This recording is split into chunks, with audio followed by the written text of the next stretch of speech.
નમસ્કાર મિત્રો, હું છું અલ્પેશસિંહ ઝાલા અને તમે જોઈ રહ્યા છો મારી YouTube channel knowledge of nature, જેમાં તમારા બધાનું હાર્દિક સ્વાગત છે.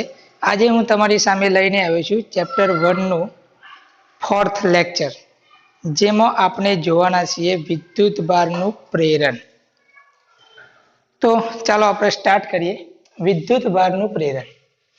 હવે વિદ્યુત ભારનું પ્રેરણ એટલે સિમ્પલી તમે સમજી લો કે કોઈ પદાર્થ વિદ્યુત ભારિત નથી, એટલે કે તેના પરનો વિદ્યુત ભાર શૂન્ય છે અને તે પદાર્થને આપણે વિદ્યુત ભારિત કરવો છે અથવા તો આપણે વિદ્યુત ભારિત કરીએ છીએ. તો એ જે ઘટના છે તેને આપણે શું કહીશું? વિદ્યુત ભારનું પ્રેરણ. ફરીથી બોલું છું, જ્યારે કોઈ વિદ્યુત ભાર રહિત પદાર્થને વિદ્યુત ભારિત કરવામાં આવે તે ઘટનાને વિદ્યુત ભારનું પ્રેરણ કહે છે. તો એની આ સિમ્પલ એની વ્યાખ્યા છે. જ્યારે કોઈ વિદ્યુત ભાર રહિત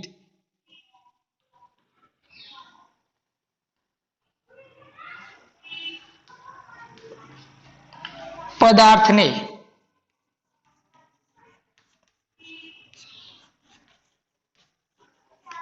વિદ્યુત ભારિત કરવામાં આવે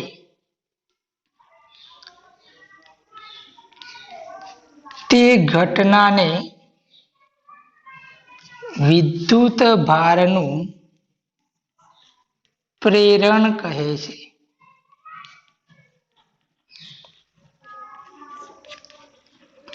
તો આ એની વ્યાખ્યા છે સિમ્પલ. જ્યારે કોઈ વિદ્યુત ભાર રહિત પદાર્થને શું કરવામાં આવે ભાઈ? તો કે વિદ્યુત ભારિત કરવામાં આવે તે ઘટનાને વિદ્યુત ભારનું પ્રેરણ કહે છે. આ વિદ્યુત ભાર પ્રેરણ જે છે એ 3 રીતે કરી શકાય છે. કઈ કઈ રીતે? તેની 3 રીતો છે. 3 રીતો છે. તેમાં એક રીત તો આપણે જોઈ ગયા છીએ, ઘર્ષણની રીત.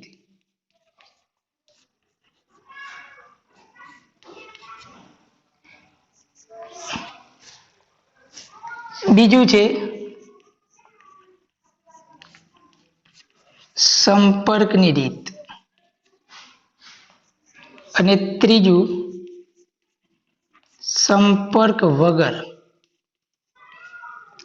તો આ 3 રીતે કોઈ પદાર્થ હોય તેને આપણે વિદ્યુત ભારિત કરી શકીએ છીએ. ઘર્ષણની રીતે એટલે ઘર્ષણ કરાવીને, સંપર્ક એટલે ટચ કરાવીને, અને સંપર્ક વગર પણ આપણે શું કરી શકીએ છીએ ભાઈ? તો કે પદાર્થને વિદ્યુત ભારિત કરી શકીએ છીએ. તો તેમાં આપણે પ્રથમ રીત જોઈએ, ઘર્ષણની રીત.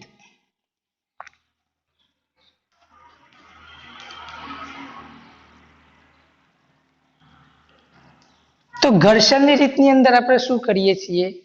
તો કે યોગ્ય અવાહક પદાર્થોને યોગ્ય અવાહક શબ્દ કેમ વાપરું છું? કારણ કે લાકડાને આપણે કોઈની સાથે ઘસીએ તો કે લાકડું વિદ્યુત ભારિત થતું નથી. કેમ નથી થતું? તેના સ્ટ્રક્ચર, બંધારણ ઉપર આધારિત છે. પરંતુ યોગ્ય અવાહક પદાર્થોને જ્યારે એકબીજા સાથે ઘસવામાં આવે છે ત્યારે ઇલેક્ટ્રોનની શું થાય છે? આપ-લે થાય છે એક પદાર્થ પરથી બીજા પદાર્થ પર. તો આ કઈ રીત છે? ઘર્ષણની રીત. તો ઘર્ષણની રીતની અંદર શું થાય છે? તો જ્યારે બે પદાર્થોને આપણે ઘસીએ છીએ ત્યારે એ ઘર્ષણની પ્રક્રિયા દરમિયાન જે એક પદાર્થ છે એ પદાર્થની અંદર શું રહેલા હોવાના? ઇલેક્ટ્રોન. હવે જ્યારે આપણે ઘર્ષણ કરીએ છીએ તો ઘર્ષણ દરમિયાન એ ઇલેક્ટ્રોનને તે કક્ષા છોડવા જેટલી શું મળે છે? ઉર્જા, જેને આપણે શબ્દ વાપરીએ તો વર્ક ફંક્શન. એટલે એ ઘર્ષણ દરમિયાન ઇલેક્ટ્રોનને વર્ક ફંક્શન જેટલી ઉર્જા મળતા તે ઇલેક્ટ્રોન તે પદાર્થને છોડીને બીજા પદાર્થ પર ટ્રાન્સફર થઈ જાય છે. અને આપણને ખબર છે કે ઇલેક્ટ્રોન જ્યારે એક પદાર્થ પરથી બીજા પદાર્થ પર જાય એટલે તે પદાર્થ પર ઓટોમેટિકલી શું આવી જાય છે? વિદ્યુત ભાર આવી જાય છે. આપણે જોઈ ગયા હતા કે ભાઈ કાચનો સળિયો છે. કાચનો સળિયો સામાન્ય સ્થિતિની અંદર હું વાત કરું તો આ કાચના સળિયા પરનો વિદ્યુત ભાર, ચોખ્ખો વિદ્યુત ભાર 0 છે. કેમ કે 2 પ્રોટોન છે અને 2 ઇલેક્ટ્રોન આવેલા છે અને રેશમનું કાપડ છે. આ રેશમનું જે કાપડ છે તેના પરનો પણ ચોખ્ખો વિદ્યુત ભાર 0 છે. કેમ? 3 પ્રોટોન અને 3 ઇલેક્ટ્રોન આવેલા છે જે એકબીજાની અસર શું કરે છે? નાબૂદ કરે છે. હવે આ બંને વચ્ચે ઘર્ષણની ક્રિયા આપણે કરાવીએ તો આપણને ખબર છે કે ભાઈ કાચનો સળિયો જે છે એના પરથી ઇલેક્ટ્રોન આ ઘસ્યા પહેલાની વાત કરું છું. હવે શું થવાનું કે જ્યારે ઘર્ષણની ક્રિયા થાય છે ત્યારે કાચના સળિયા પરથી ઇલેક્ટ્રોન ક્યાં જાય છે? રેશમના કાપડ પર જાય છે. હવે કાચના સળિયા પરથી ઇલેક્ટ્રોન રેશમના કાપડ પર જાય એટલે માની લો કે 2 ઇલેક્ટ્રોન રેશમના કાપડ પર ગયા. કેટલા? 2 ઇલેક્ટ્રોન રેશમના કાપડ પર ગયા. તો રેશમના કાપડ પર 3 હતા, બીજા 2 ગયા. તો જો અહીંયા કયો વિદ્યુત ભાર આવે? તો પ્લસ. કેમ? કારણ કે આપણે આગળ જોઈ ગયા છે કે જે પદાર્થ ઇલેક્ટ્રોન ગુમાવે છે અને કેટલા ઇલેક્ટ્રોન ગુમાવે? હાલ આપણે શું વિચારીએ છીએ? 2 ઇલેક્ટ્રોન ગુમાવ્યા છે. તો જેટલા ઇલેક્ટ્રોન ગુમાવે એટલો વિદ્યુત ભાર તે પદાર્થ પર કેવો થાય છે? પ્લસ. તો અહીંયા પ્લસ 2e જેટલો વિદ્યુત ભાર આવશે. અને આ પદાર્થે ઇલેક્ટ્રોન મેળવ્યા છે કારણ કે આ 3 પ્રોટોન આ 3 ઇલેક્ટ્રોનના વિદ્યુત ભારની અસર નાબૂદ કરે છે, પરંતુ આ 2 વધારાના ઇલેક્ટ્રોન છે એટલે અહીંયા કેટલો વિદ્યુત ભાર આવશે? -2e જેટલો વિદ્યુત ભાર આવશે. તો ઘર્ષણની જે ક્રિયા છે તો એ ક્રિયામાં જે પદાર્થ ઇલેક્ટ્રોન મેળવે છે એ કેવો બને છે? ઋણ વિદ્યુત ભારિત, રેશમનું કાપડ. જે પદાર્થ ઇલેક્ટ્રોન ગુમાવે છે તે કેવો બને છે? ધન વિદ્યુત ભારિત. બીજો એક MCQ છે. જે પદાર્થ ઇલેક્ટ્રોન ગુમાવે છે તે પદાર્થના દરમાં શું થાય છે? ઘટાડો. એટલે બોલો કાચનો જે સળિયો હતો એના દરમાં શું થવાનો ભાઈ? ઘટાડો. અને અહીંયા જે રેશમનું કાપડે ઇલેક્ટ્રોન મેળવ્યા છે તો આના દરમાં શું થાય છે ભાઈ? વધારો થાય છે. તો આ વસ્તુ તમે ધ્યાન રાખજો કે જે પદાર્થ ઇલેક્ટ્રોન ગુમાવે છે તે ઋણ વિદ્યુત ભારિત ધન વિદ્યુત ભારિત બને છે, પરંતુ એના દરમાં ઘટાડો થાય છે. અને જે પદાર્થ ઇલેક્ટ્રોન મેળવે છે તે કેવો બને છે? ઋણ વિદ્યુત ભારિત બને છે, પરંતુ એના દરમાં વધારો થાય છે. બીજી એક અગત્યની હું તમને વાત કહી દઉં કે જે પદાર્થ વિદ્યુત ભારિત હોય તે હંમેશા દળ ધરાવતો હોય. વિદ્યુત ભારિત પદાર્થ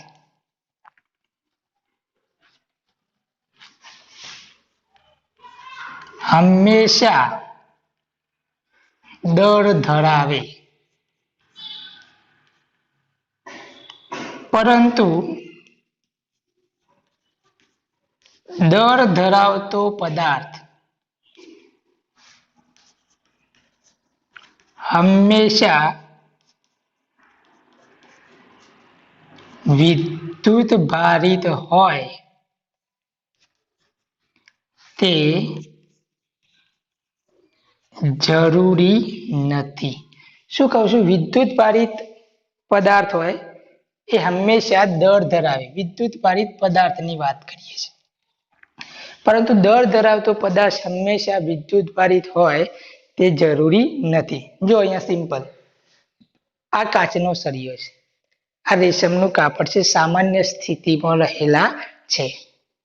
તો જો કે સામાન્ય સ્થિતિમાં જ્યારે આ પદાર્થો છે તે એમના જોડે દળ છે, પરંતુ વિદ્યુત ભારિત નથી. કેમ? કારણ કે વિદ્યુત ભાર સંતુલિત થયેલો છે, એનો મતલબ ચોખ્ખો વિદ્યુત ભાર શૂન્ય છે. તો આ દળ ધરાવે છે પરંતુ વિદ્યુત ભારિત છે નહીં. એટલે કે દળ ધરાવતો પદાર્થ હંમેશા વિદ્યુત ભારિત હોય તે જરૂરી નથી, પરંતુ વિદ્યુત ભારિત પદાર્થ હોય તો એની અંદર ઓલરેડી કણો તો આવેલા હોવાના. તો અહીંયા જો કે આ ધન વિદ્યુત ભાર ધરાવે છે, આ ઋણ વિદ્યુત ભાર ધરાવે છે, તો આ બંને જોડે દળ તો છે. એટલે વિદ્યુત ભારિત પદાર્થ હંમેશા દળ ધરાવતો જ હોય, પરંતુ દળ ધરાવતો પદાર્થ હંમેશા વિદ્યુત ભારિત હોય તે જરૂરી નથી. તો આ ઘર્ષણની રીતની અંદર આ MCQs છે, ધ્યાન રાખજો. ઇલેક્ટ્રોન શું કરે છે? ગુમાવે છે. તો ધન વિદ્યુત ભારિત દરમાં ઘટાડો થાય, જે મેળવે એ ઋણ વિદ્યુત ભારિત દરમાં વધારો થાય. હવે ઘર્ષણની ક્રિયા દરમિયાન આપણે જે પ્રક્રિયા કરીએ છીએ, તો એ ઘર્ષણની ક્રિયાની અંદર કેટલીક જોડીઓ છે પદાર્થની કે જે ધન અને ઋણ વિદ્યુત ભારિત થાય છે. એના માટે એક યાદ રાખવાની ટ્રીક છે FGW. FGW. F એટલે ફર, જેને આપણે બિલાડીનું ચામડું કહીએ છીએ. G એટલે ગ્લાસ, કાચ, અને W એટલે વૂલ. ગુજરાતીમાં શું કહીશું ભાઈ? ઊન. તો FGW. F એટલે ફર, G એટલે કાચ, અને W એટલે વૂલ એટલે કે ઊન. આ જે જોડ છે એ કેવી બને છે? ધન વિદ્યુત ભારિત ઘર્ષણની ક્રિયા દરમિયાન, ધ્યાન રાખજો. અને પાસેર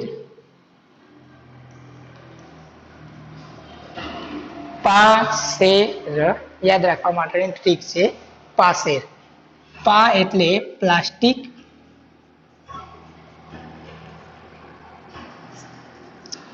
એ એટલે એમ્બર, એસ એટલે સિલ્ક, ઈ એટલે એબોનાઇટ પદાર્થ છે, અને આર એટલે રબર. પાસેર પી એટલે પ્લાસ્ટિક, એ એટલે એમ્બર, એસ એટલે સિલ્ક, ઈ એટલે એબોનાઇટ અને આર એટલે રબર. તો આ જે પદાર્થોની જે જોડ છે એ કેવી બને છે ભાઈ? ઋણ વિદ્યુત ભારિત.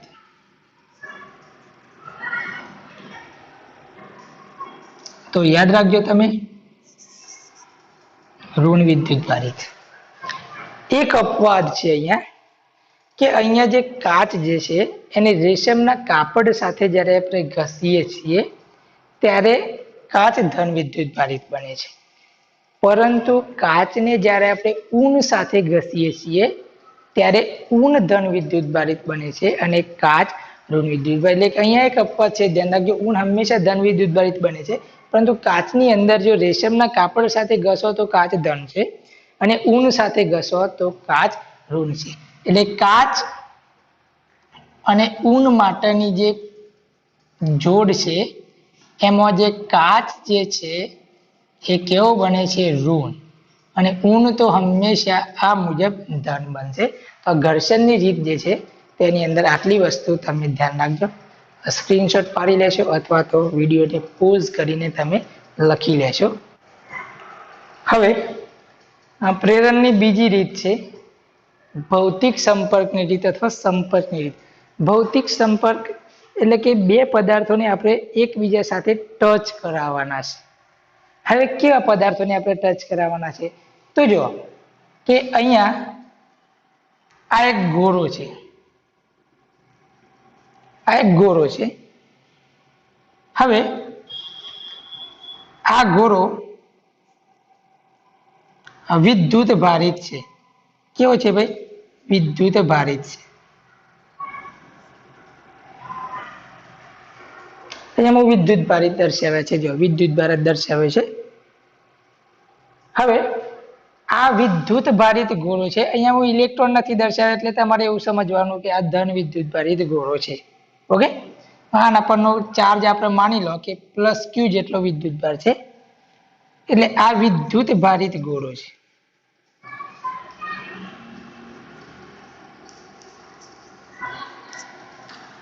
હવે આ આપણો એક ગોળો છે, એ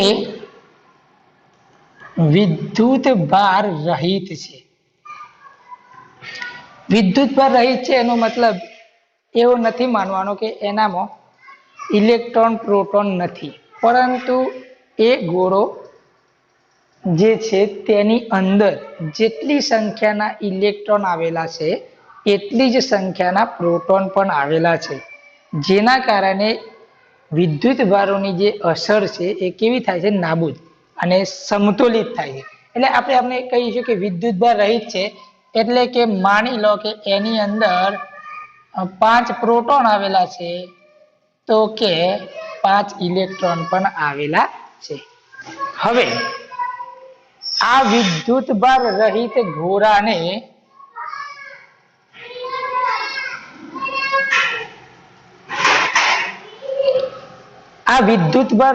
ગોળાને આપણે આજે પ્લસ ક્યુ જેટલો વિદ્યુત ભાર ધરાવતો હતો તેના સાથે સંપર્ક કરાવીએ, એટલે ટચ કરીએ તો શું થાય છે ધ્યાન રાખજો. તો જો કે અહીંયા ધન વિદ્યુત ભારિત ગોળો છે, આના પરનો ચોખ્ખો વિદ્યુત ભાર 0 છે, એટલે શું થવાનું કે આના પરના જે ઋણ વિદ્યુત ભારો છે એ આ જે ધન વિદ્યુત ભારો વડે આકર્ષાવાના. તેના કારણે શું થવાનું ધ્યાન રાખો કે એક ઇલેક્ટ્રોન અહીંયા આવશે એટલે આની અસર નાબૂદ કરી દેશે, આ ઇલેક્ટ્રોન અહીંયા આવશે આની અસર નાબૂદ કરી દેશે, આ ઇલેક્ટ્રોન અહીંયા આવશે આની અસર નાબૂદ કરી દેશે, આ ઇલેક્ટ્રોન અહીંયા આવશે આની અસર નાબૂદ કરી દેશે, આ ઇલેક્ટ્રોન અહીંયા આવશે આની અસર નાબૂદ કરી દેશે. તો તમે જુઓ કે હવે આ ગોળા ઉપર જે ચોખ્ખો વિદ્યુત ભાર 0 હતો એ વિદ્યુત ભાર 0 રહ્યો નથી. તો કે જુઓ કે અહીંયા 5 પ્રોટોન અને 5 ઇલેક્ટ્રોન હતા, તેમાં અહીંયા હવે આ પ્લસ માઇનસ ની અસર કેવી થવાની, કેન્સલ, એટલે અહીંયા વિદ્યુત ભાર આવી ગયો છે. તો આ કઈ રીત કહેવાય, સંપર્કની રીત. અહીંયા હું તમને વધારે સ્પષ્ટ રીતે કહું તો જો આ વિદ્યુત ભારિત ગોળો જે આપણે લઈએ છીએ એ વિદ્યુત ભારિત ગોળા પરનો જે વિદ્યુત ભાર છે એ વિદ્યુત ભાર આપણે આ રીતે લઈ લઈએ.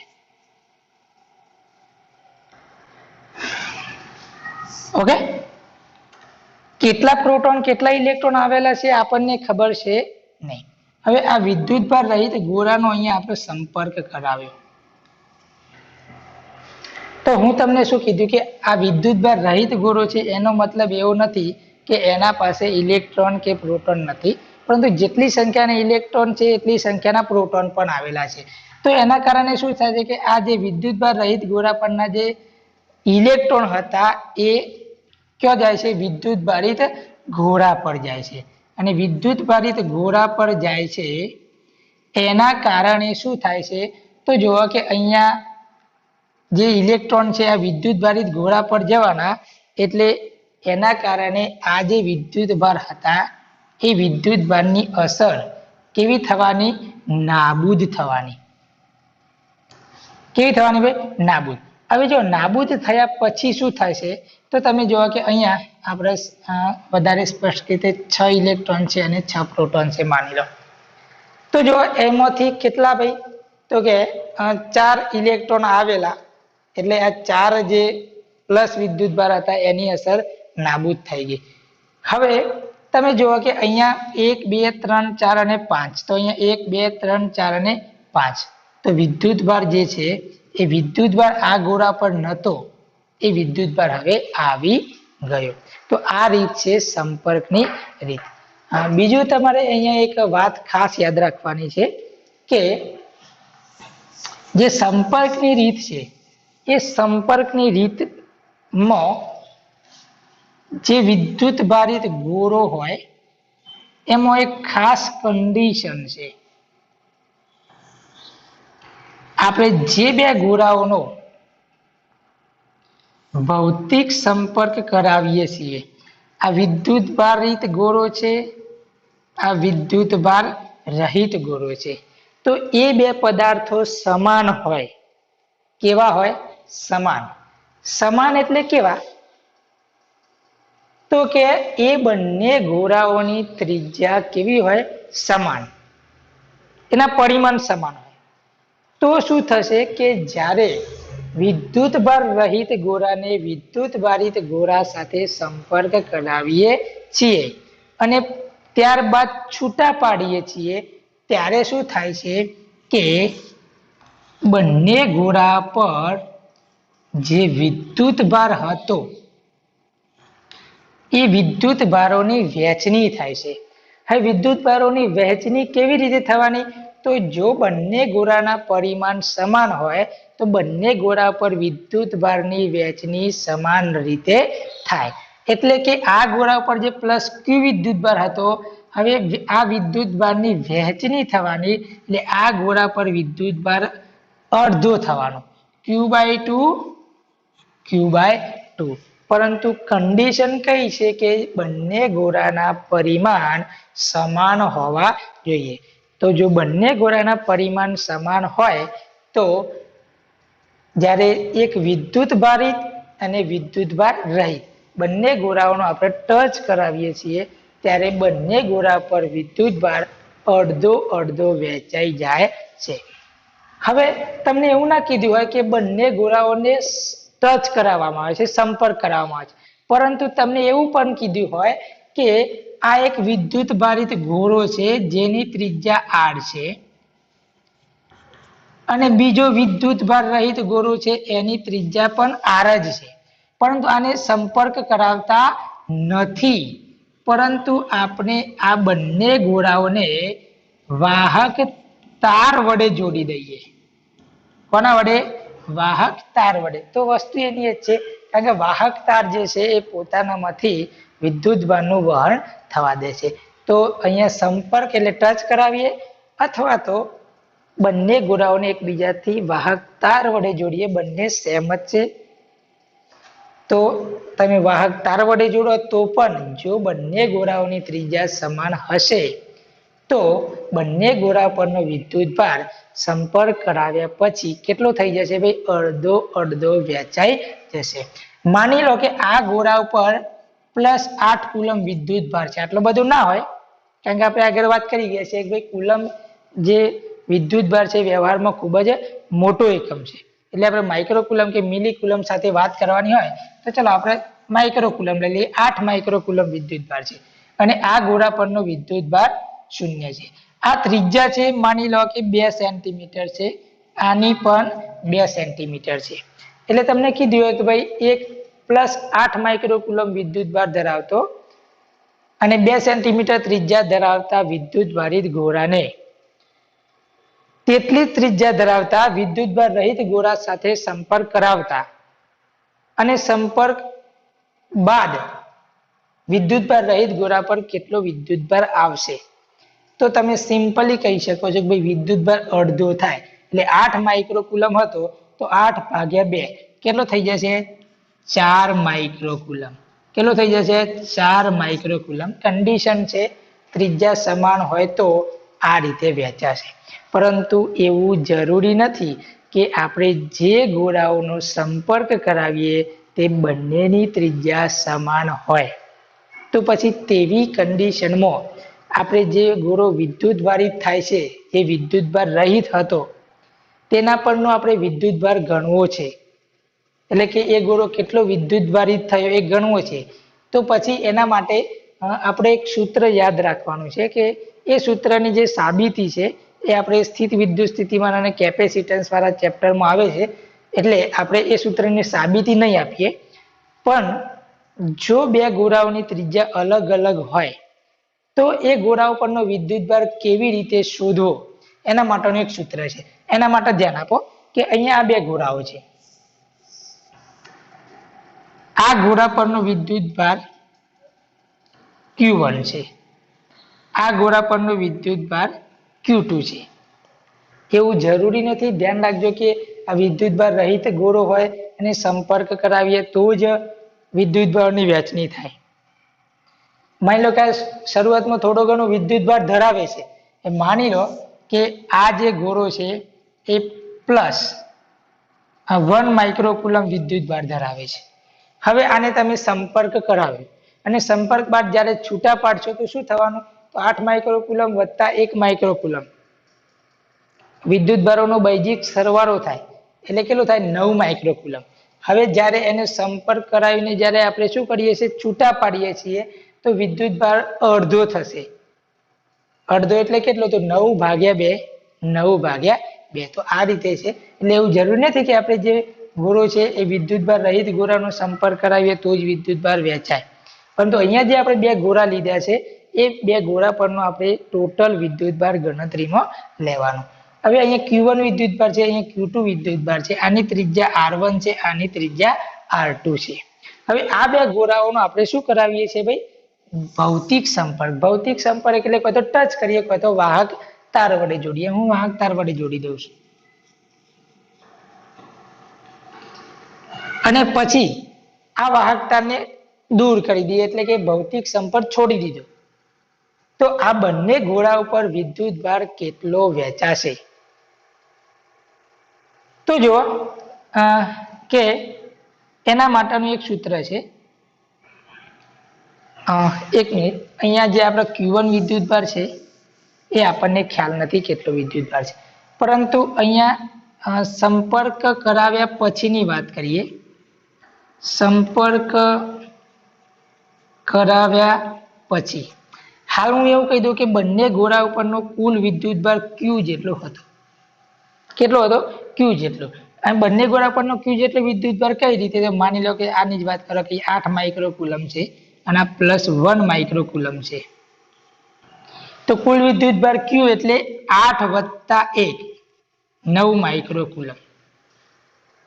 હવે આને શું કરાવે? એકબીજા સાથે વાહક તાર વડે જોડે એટલે સંપર્ક કરાવે, અને સંપર્ક કરાવ્યા પછી એટલે સંપર્ક દૂર કરી દીધો તો આ R1 ત્રિજ્યા ધરાવતા ગોળા પર કેટલો વિદ્યુતભાર આવશે અને R2 ત્રિજ્યા ધરાવતા ગોળા પર કેટલો વિદ્યુતભાર આવશે એ આપણે ગણતરી કરવી છે. તો માની લો કે R1 ત્રિજ્યા ધરાવતો જે ગોળો છે એના પર સંપર્ક બાદ કેટલો વિદ્યુતભાર આવે છે? Q1. Q1 કેટલા છે આપણે જાણતા નથી. R2 ત્રિજ્યા ધરાવતા ગોળા પર સંપર્ક બાદ કેટલો વિદ્યુતભાર આવે છે? Q2. તો આપણે Q1 અને Q2 ગણવા છે. કુલ વિદ્યુતભાર કેટલો લીધો છે આપણે? Q. આ તો ફક્ત આપણા ઉદાહરણ માટે છે, પણ હાલ બંને ગોળા પરનો વિદ્યુતભાર Q છે. Q કુલ વિદ્યુતભાર બંને ગોળા પરનો, બંને ગોળા પરનો કુલ વિદ્યુતભાર. તો અહીંયા તમારે એક વસ્તુ યાદ રાખવાની છે, Q ભાગ્યા R1 પ્લસ R2 અને Q ભાગ્યા R1 પ્લસ R2. આ બંને ગોળામાં કોઈ પણ ગોળા બે જ્યારે જુદી જુદી ત્રિજ્યા ધરાવતા ગોળા હોય અને તેના પરનો વિદ્યુતભાર શોધવો હોય તો આ એક કોમન આવશે, Q ભાગ્યા R1 પ્લસ R2, Q ભાગ્યા R1 પ્લસ R2. હવે આ R1 ત્રિજ્યા ધરાવતો જે ગોળો છે એના પરનો વિદ્યુતભાર આપણે Q1 ધાર્યો છે, જે ગણવો છે. તો Q1 કેટલો આવશે? તો Q1 જે છે કેટલી ત્રિજ્યા ધરાવતા ગોળા પરનો છે? R1. તો અહીંયા શું મૂકી દેશો તમે? R1. અહીંયા R2 ત્રિજ્યા ધરાવતા ગોળા પરનો વિદ્યુતભાર શોધવો છે તો અહીંયા Q2. તો Q2 તમે શું મૂકી દેશો? અહીંયા R2. એટલે તમે જુઓ કે અહીંયા Q upon R1 plus R2, Q upon R1 plus R2 જે છે બંનેની અંદર કોમન આવે છે. તેના ઉપરથી આપણે બીજું એવું પણ કહી શકીએ કે જે ગોળા પરનો જે વિદ્યુતભાર છે એ ગોળાની ત્રિજ્યાના સમપ્રમાણમાં હોય. જો ગોળાની ત્રિજ્યા વધારે હોય તો એના પરનો વિદ્યુતભાર વધારે હોવાનો. માની લો કે અહીંયા R2 વધારે છે તો Q2 વધી જવાનો છે. અહીંયા R1 વધારે છે તો Q1 વધી જવાનું છે. તો આ સંપર્કની રીત આ બહુ જ અગત્યના બે સૂત્રો છે. જ્યારે બંને ગોળાઓની ત્રિજ્યા અલગ અલગ હોય અને એમનો આપણે જ્યારે ભૌતિક સંપર્ક કરાવીએ તો સંપર્ક બાદ તે ગોળા પર કેટલો વિદ્યુતભાર આવશે. બીજી એક વસ્તુ કે અહીંયા એવું જરૂર નથી કે આ ગોળાને નો વિદ્યુતભાર Q1 કહેવો ને આ ગોળાનો Q2. આ તો ફક્ત આપણે એક સંજ્ઞા આપી છે. ગમે તે પરનો Q1 Q2 આપણે ગણતરી કરી દઈશું. તો આ જે છે સંપર્કની રીત, તમે સ્ક્રીનશોટ પાડી લેશો અથવા તો વિડીયોને પોઝ કરીને લખી લેશો. આપણે પ્રેરણની જે ત્રીજી રીત છે એમાં સંપર્ક વગર પદાર્થને વિદ્યુતભારિત કરવાનો છે. એટલે કે એને આપણે બીજું નામ છે પ્રેરિતની રીત, અથવા તો ઘણી વખત તમે જોશો કે પ્રેરણની રીત પણ લખેલું આવે છે. તો પ્રેરણની રીતની અંદર શું થાય છે કે આપણે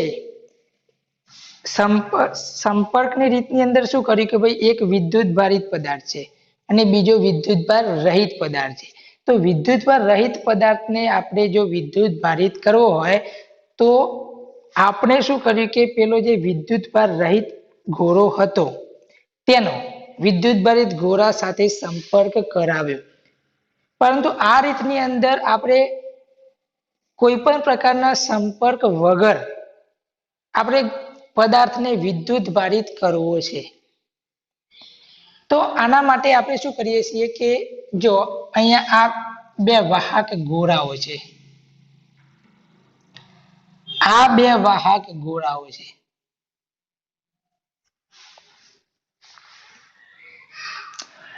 આ બે વાહક ગોળાઓ અહીંયા હું આ બે વાહક ગોળાઓનો સંપર્ક બતાવું છું. હાલ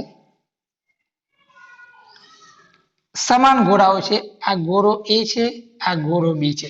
સમાન ગોળાઓ જ્યારે હું શબ્દ વાપરું એટલે તમારે સમજી લેવાનું કે બંને જે ગોળાઓ છે એના પરિમાણ સમાન છે. વાહક ગોળાઓ કીધા છે. વાહક ગોળાઓ જ્યારે હોય એટલે એમને આપણે અવાહક સ્ટેન્ડ પર ટેકવવા પડે અથવા તેમને અવાહક સ્ટેન્ડ પર રાખવા પડે. કેમ? તો આપણને ખબર છે અવાહક સ્ટેન્ડ પર ના રાખીએ જમીન પર રાખીએ તો શું થાય? તો એના પરનો જે વિદ્યુતભાર આવશે એ જમીનમાં જતો રહેશે. તો એટલા માટે આ બે ગોળાઓ જે છે તેમને આપણે અવાહક સ્ટેન્ડ પર ટેકવેલા છે. બંને ગોળાઓ વિદ્યુતભાર રહિત છે, ધ્યાન રાખજો. તમે એક ગોળો લઈ શકો છો પણ ચોપડીની અંદર બે આપેલા છે એટલે આપણે બે લઈને સમજાવીએ છીએ. તો આ બંને ગોળાઓ જે છે એ વિદ્યુતભાર રહિત છે. એનો મતલબ કે શરૂઆતમાં એમના પર કોઈ ચોખ્ખો વિદ્યુતભાર છે નહીં. હવે જો તમે અહીંયા આ ગોળાનું અહીંયા દર્શાવું છું તમારા સમજવા માટે. આ એક વાહક ગોળો છે, આ બીજો વાહક ગોળો છે. આ ગોળો A છે, આ ગોળો B છે. એને આપણે અવાહક સ્ટેન્ડ ઉપર રાખીએ, D ને પણ અવાહક સ્ટેન્ડ પર રાખીએ.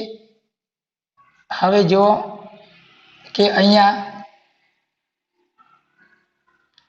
આ રીતે વિદ્યુતભાર આવેલા છે. 4 પ્રોટોન 4 ઇલેક્ટ્રોન સમગ્ર ગોળામાં પથરાયેલા હોવાના. અહીંયા પણ એવું છે. જેટલા પ્રોટોન છે એટલા ઇલેક્ટ્રોન છે સમાન રીતે ગોળામાં પથરાયેલા છે. હવે શું થવાનું? આ ગોળાઓને તમે ધ્યાન રાખો. હવે આ બે ગોળાઓ એકબીજાના સંપર્કમાં છે. વાહક ગોળાઓ લીધા છે, ધ્યાન રાખજો. કેવા ગોળાઓ છે? આ વાહક બંને.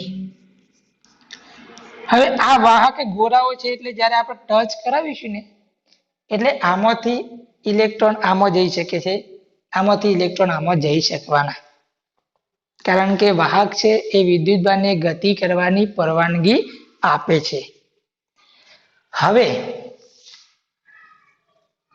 રેશમના કાપડ સાથે ઘસેલો એક ધન વિદ્યુતભારિત કાચનો સળિયો,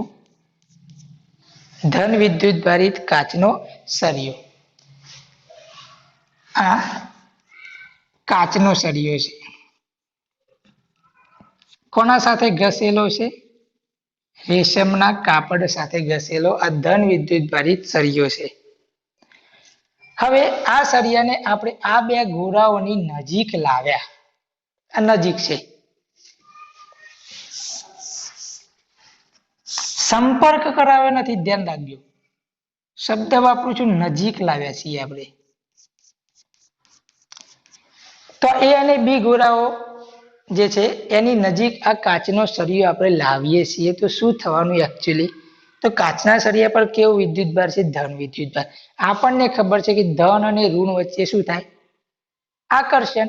અને ધન અને ધન વચ્ચે અપાકર્ષણ. આપણને ખબર છે કે આ ગોળાની અંદર પ્રોટોન અને ઇલેક્ટ્રોન આ રીતે વિતરિત થયેલા છે. હવે શું થવાનું?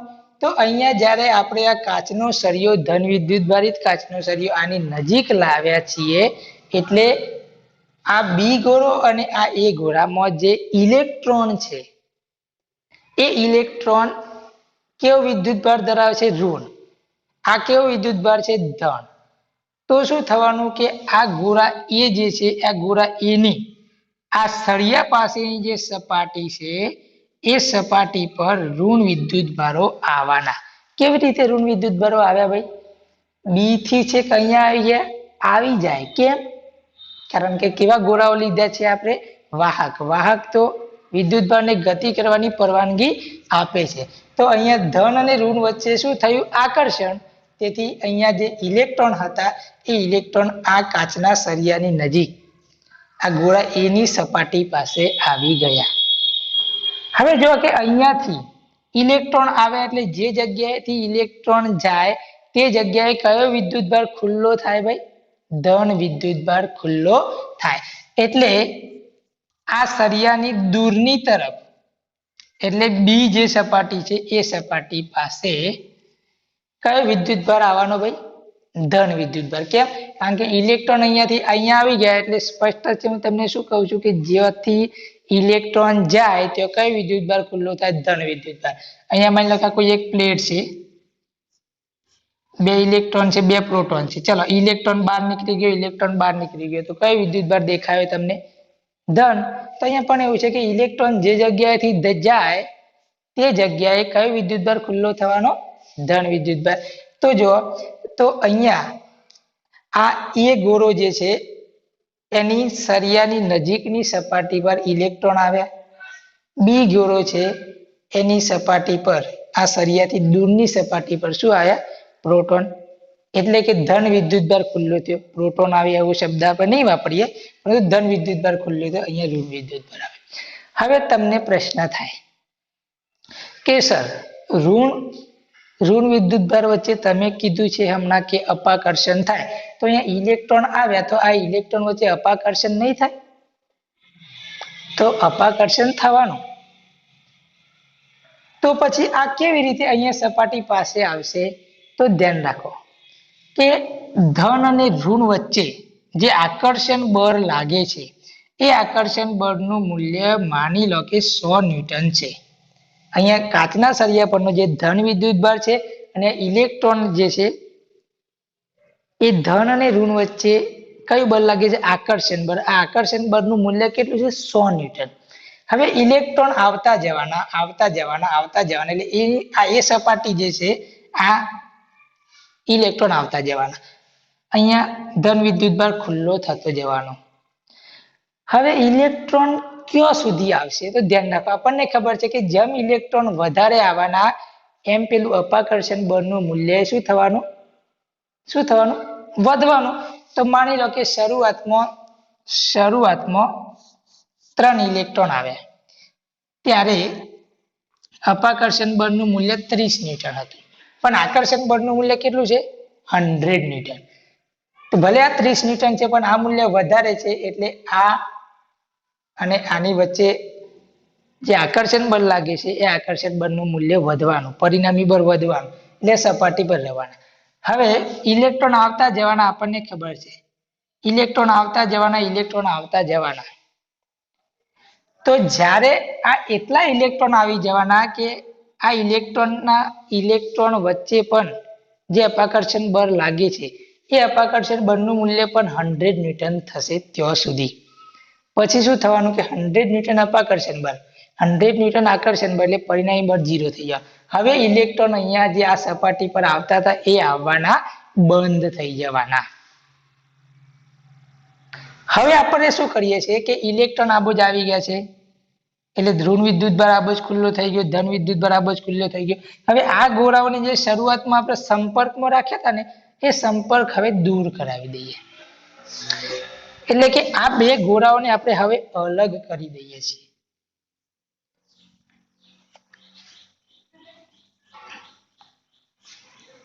સળિયાને આપણે હજુ ખસેડ્યો નથી. સળિયાને આપણે ખસેડ્યો નથી, ફક્ત આ ગોળો એ છે. આ બે ગોળાઓનો જે સંપર્ક હતો એ સંપર્ક આપણે દૂર કરાવી દીધો, એટલે કે બંને ગોળાઓને છૂટા કરી દીધા. તો બંને ગોળાઓને જ્યારે છૂટા કરી દીધા છે ત્યારે હવે જો બી ગોળા ઉપર ધન વિદ્યુત ભાર છે, એ ગોળા ઉપર ઋણ વિદ્યુત ભાર છે, પણ અહીંયા સળિયાનું જે કયું બળ લાગે છે તો કે બી ગોળા ઉપર જે ધન વિદ્યુત ભાર છે એના પર અપાકર્ષણ બળ લાગવાનું. એટલે આ જે અપાકર્ષણ બળ જે સળિયાના કારણે લાગે છે તેના કારણે બી ગોળા પરનો ધન વિદ્યુત ભાર છે એ દૂરની સપાટી પર રહેવાનો. અહીંયા એ ગોળા ઉપર જે ઇલેક્ટ્રોન છે એ ઇલેક્ટ્રોન પર આકર્ષણ બળ લાગે છે, એના કારણે ઇલેક્ટ્રોન સળિયાની નજીક રહેવાના. હવે આપણે શું કરાવીએ છીએ કે આ સળિયાને હવે દૂર કરી દઈએ છીએ. આ ગોળો એ, ગોળો બી, અવાહક સ્ટેન્ડ, અવાહક સ્ટેન્ડ. તો સળિયાને જ્યારે દૂર કરાવી દઈશું એટલે ઇલેક્ટ્રોન ઉપર જે આકર્ષણ બળ લાગતું હતું એના કારણે આ ઇલેક્ટ્રોન આ એક બાજુની સપાટી પર હતા તે હવે સમગ્ર ગોળામાં આ રીતે શું થઈ જવાના ભાઈ, વિતરિત થઈ જવાના. આ જે ધન વિદ્યુત ભાર પર અપાકર્ષણ બળ લાગતું હતું એ અપાકર્ષણ બળ હવે લાગતું નથી. કેમ? સળિયો હવે દૂર કરી દીધો છે. તો અહીંયા પણ ધન વિદ્યુત ભાર સમગ્ર ગોળામાં આ રીતે વિતરિત થઈ જવાનો. કેમ? કારણ કે વાહક ગોળો છે, વાહક ગોળો વિદ્યુત ભારને ગતિ કરવાની પરવાનગી આપે છે. તો જો શરૂઆતમાં આપણને બે એ અને બી વાહક ગોળાઓ લીધા હતા, એમને પરનો ચોખ્ખો વિદ્યુત ભાર કેવો હતો? શૂન્ય. હવે આપણે સંપર્ક વગર પણ તે બંને ગોળા ઉપર પરસ્પર વિજાતીય વિદ્યુત ભાર પ્રસ્થાપિત કરે. તો આ રીત કઈ છે? તો પ્રેરણની રીત. તો આ છે તમારી પ્રેરણની રીત. તો આ રીતે તમે કોઈ વાહક પદાર્થ હોય તો એ વાહક પદાર્થને તમારે જો વિદ્યુત ભારિત કરવો હોય તો સંપર્ક કરાવ્યા વગર પણ વિદ્યુત ભારિત કરી શકાય છે. ક્લિયર? તો આ રીત ઘણીવાર પૂછાતી હોય છે 2 માર્ક્સમાં કે વિદ્યુત ભાર પ્રેરણની રીત સમજાવો. તો અહીંયા તમે આ રીતે આકૃતિ દોરી અને સમજાવવાની હોય છે. હવે આપણે પ્રેરણની જે રીત જોઈ ગયા, ત્રીજા નંબરની રીત સંપર્ક વગર. એ ટોપિક ઉપરથી આપણું ઉદાહરણ નંબર 1 આપેલું છે કે ભાઈ એક ધાતુના ગોળાને સ્પર્શ વિના તમે કેવી રીતે ધન વિદ્યુત ભારિત કરી શકશો. આનું આજ ઉદાહરણ તમને આવું પણ આપેલું કે ભાઈ એક વાહક ગોળાને સ્પર્શ વિના તમે કેવી રીતે ધન વિદ્યુત ભારિત કરી શકશો. આ ધન વિદ્યુત ભારિત કરી શકશો એ શીખી લો એટલે તમને ઋણ વિદ્યુત ભારિત કેવી રીતે કરી શકાય એ આવડી જશે. તો આ એક ધાતુનો ગોળો છે, વિદ્યુત ભાર રહિત છે. વિદ્યુત ભાર રહિત છે એનો મતલબ કે એની અંદર જેટલા પ્રોટોન આવેલા હોવાના એટલા જ ઇલેક્ટ્રોન પણ આવેલા હોવાના, અને એ પ્રોટોન અને ઇલેક્ટ્રોન સમગ્ર ગોળામાં આ રીતે પથરાયેલા છે. હું જે આકૃતિ એમાં દર્શાવ્યું છે. હવે આ ગોળાને મારે ધન વિદ્યુત ભારિત કરવો છે. હવે ધન વિદ્યુત ભારિત કરવા માટે હું શું કરીશ? તો જો એના માટે હું શું કરું છું કે ભાઈ બિલાડીનું જે ચામડું છે એટલે કે ફર, એના સાથે ઘસેલો એક પ્લાસ્ટિકનો સળિયો, આ પ્લાસ્ટિકનો સળિયો છે. કોના સાથે ઘસેલો છે? ફર સાથે. આપણે જોઈ ગયા કે જો ફર સાથે ઘસેલો પ્લાસ્ટિકનો સળિયો હોય તો કેવો હોય? ઋણ વિદ્યુત ભારિત. તો તો આ ઋણ વિદ્યુત ભારિત પ્લાસ્ટિકના સળિયાને આપણે આ ગોળાની નજીક લાવીએ છીએ. શું થવાનું છે આપણને બધાને ખબર છે કે ભાઈ ધન અને ઋણ વચ્ચે આકર્ષણ થવાનું, એટલે આ ગોળામાં જે ઋણ વિદ્યુત ભારો હતા એ અપાકર્ષણના કારણે એની વિરુદ્ધ સપાટી પર જમા થવાના અને તેથી ધન વિદ્યુત ભારો ખુલ્લા થવાના. તો જો અહીંયા જે તમને ઋણ વિદ્યુત ભારો દેખાય છે એ બધા અપાકર્ષણના કારણે આ જે સળિયો છે એની વિરુદ્ધ સપાટી પર એકત્રિત થવાના, જ્યારે સળિયાની નજીકની બાજુએ ધન વિદ્યુત ભાર એકત્રિત થવાનો. તો આ રીતે આપણે જ્યારે પ્લાસ્ટિકના સળિયાને સ્પર્શ કરાવ્યો નથી, ફક્ત નજીક લાવ્યા છીએ, તો શું થાય છે તો કે ઋણ વચ્ચે અપાકર્ષણ થાય છે. તેથી ગોળામાં જે મુક્ત ઇલેક્ટ્રોન હતા એ સળિયાની દૂરની બાજુએ ગોળાની સપાટી પર એકત્રિત થાય છે, જ્યારે અહીંયા ધન વિદ્યુત ભાર ખુલ્લો થાય છે. હવે તમને પ્રશ્ન થાય, આપણે આગળ જોઈ ગયા કે ધન વિદ્યુત ભાર ખુલ્લો થશે ક્યાં સુધી? તો આપણને ખબર છે કે ધન વચ્ચે તો અપાકર્ષણ થાય છે, તો કે અહીંયા જે પ્લાસ્ટિકના સળિયા અને જે કયો વિદ્યુત ભાર છે? ઋણ વિદ્યુત ભાર. અહીંયા કયો વિદ્યુત ભાર છે? ધન. તો આ ઋણ અને ધન વચ્ચે જે આકર્ષણ બળ લાગે છે એટલું જ અહીંયા જે ધન વિદ્યુત ભારો વચ્ચે અપાકર્ષણ બળ લાગશે. એટલે માની લો કે અહીંયા આપણે 100 ન્યૂટન આકર્ષણ બળ લાગે છે, તો અહીંયા વિદ્યુત ભારો આવતા જવાના એક સમય એવો આવશે કે એ ધન વિદ્યુત ભારો વચ્ચે 100 ન્યૂટન કયું બળ લાગશે? અપાકર્ષણ બળ. તેથી 100 ન્યૂટન આકર્ષી બળ, 100 ન્યૂટન અપાકર્ષી બળ, ચોખ્ખું બળ શૂન્ય થઈ જાય છે. ત્યાર પછી અહીંયા જે ધન વિદ્યુત ભારો અહીંયા આવવાનું બંધ કરશે. હવે આપણે ગોળાને ધન વિદ્યુત ભારિત કરવો છે. જો આપણે ગોળાને ધન વિદ્યુત ભારિત કરવો હોય તો અહીંયા આ ગોળા પરનો જે ઋણ વિદ્યુત ભાર છે એને દૂર કરવો પડે. તો આપણે શું કરવાનું? આ ઋણ વિદ્યુત ભાર કાઢી લેવાનો છે? ના. તો શું કરીશું કે આ જે ગોળો છે એ ગોળાને એક વાહક તાર લઈ અને પૃથ્વી સાથે આપણે જોડાણ કરી દઈશું, એટલે અર્થિંગ કરી દઈશું. એના કારણે શું થવાનું? અહીંયા સળિયો જે છે આપણે એની એ સ્થિતિમાં રાખવાનો છે, પ્લાસ્ટિકનો સળિયો, આ ધન વિદ્યુત ભાર. તો જ્યારે અહીંયા ગોળાને એક વાહક તાર સાથે આપણે પૃથ્વી સાથે જોડાણ કરીએ છીએ ત્યારે આ જે ઇલેક્ટ્રોન છે એ ઇલેક્ટ્રોન આ વાહક તારમાંથી પસાર થઈ ગતિ કરતા ક્યાં જતા રહેવાના ભાઈ? પૃથ્વીની અંદર. એટલે કે જે ઋણ વિદ્યુત ભાર હતા, જે ઇલેક્ટ્રોન હતા, હવે જમીનની અંદર જતા રહે છે. ધ્યાન રાખજો, પૃથ્વી જે છે એ પ્રોટોન એટલે કે ધન વિદ્યુત ભાર અને ઋણ વિદ્યુત ભારનો ભંડાર છે. હવે આપણે ગોળાને ધન વિદ્યુત ભારિત કરવાનો છે ને, તો આપણે હવે શું કરીશું કે આ જે અર્થિંગ છે એટલે કે જે પૃથ્વી સાથેનું જે જોડાણ છે એ જોડાણ હવે આપણે દૂર કરી દઈશું. કેમ? કારણ કે એની હવે આપણે જરૂર છે નહીં. તો શું થવાનું ભાઈ કે હવે આ જે ગોળો છે એ ગોળા પર તમને કઈ વિદ્યુત ભાર દેખાય છે? ધન વિદ્યુત ભાર. પણ અહીંયા જો સુધી પ્લાસ્ટિકનો સળિયો આ ગોળાની નજીક છે ત્યાં સુધી આ ધન વિદ્યુત ભાર આકર્ષણના કારણે પ્લાસ્ટિકના સળિયાની નજીકની સપાટી પર એકત્રિત થયેલો જોવા મળશે. હવે આ પ્લાસ્ટિકનો જે સળિયો છે એનો આપણે દૂર કરશું તો આ જે વિદ્યુત ભાર છે એ સમગ્ર ગોળામાં આ રીતે વિતરિત થઈ જશે અને આ રીતે તમે ગોળાને ધન વિદ્યુત ભારિત કરી શકો છો.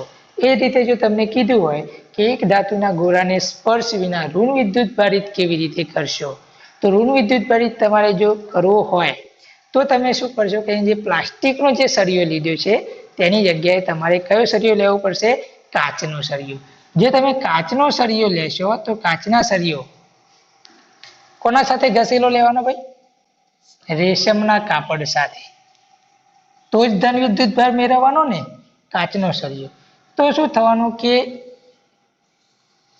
આ સપાટી ઉપર ઋણ વિદ્યુત ભાર એકત્રિત થવાનો, એની વિરુદ્ધની સપાટી પર ધન વિદ્યુત ભાર એકત્રિત થવાનો. હવે એની એ જ પ્રક્રિયા છે, આપણે એ ગોળાનું વાહક તાર વડે પૃથ્વી સાથે જોડાણ કરી દઈશું. એટલે શું થવાનું, તો જુઓ કે આ સપાટી પર તો ઋણ વિદ્યુત ભાર છે, આ સપાટી પર ધન વિદ્યુત ભાર છે. અહીંયાથી વાહક તાર વડે જોડાણ કરી દીધું છે, એટલે પૃથ્વી જે છે એ ભંડાર છે વિદ્યુત ભારનો, હું હમણાં જ તમને કીધું. તો અહીંયાથી ઇલેક્ટ્રોન આ વાહક તાર મારફતે ક્યાં આવવાના, ગોળા પર, અને આ ઘોડા પરનો જે વિદ્યુત ભાર હતો એ વિદ્યુત ભારને તટસ્થ કરી દેવાના. હવે ઘોડા પર ધન વિદ્યુત ભાર રહ્યો નથી. તો હવે એ અર્થિંગ જે હતું એ આપણે હવે દૂર કરી દઈશું. એટલે અહીંયા કઈ વિદ્યુત ભાર, સપાટી પર ઋણ વિદ્યુત ભાર એકત્રિત થયેલો જોવા મળશે. હવે આ જે કાચનો સળિયો છે એને તમે દૂર કરી દો તો સમગ્ર ઘોડા પર આ ઋણ વિદ્યુત ભાર પુનઃ વિતરિત થઈ જવાનો. તો આ રીતે તમે ઋણ વિદ્યુત ભારિત પણ કરી શકો છો. Thank you so much.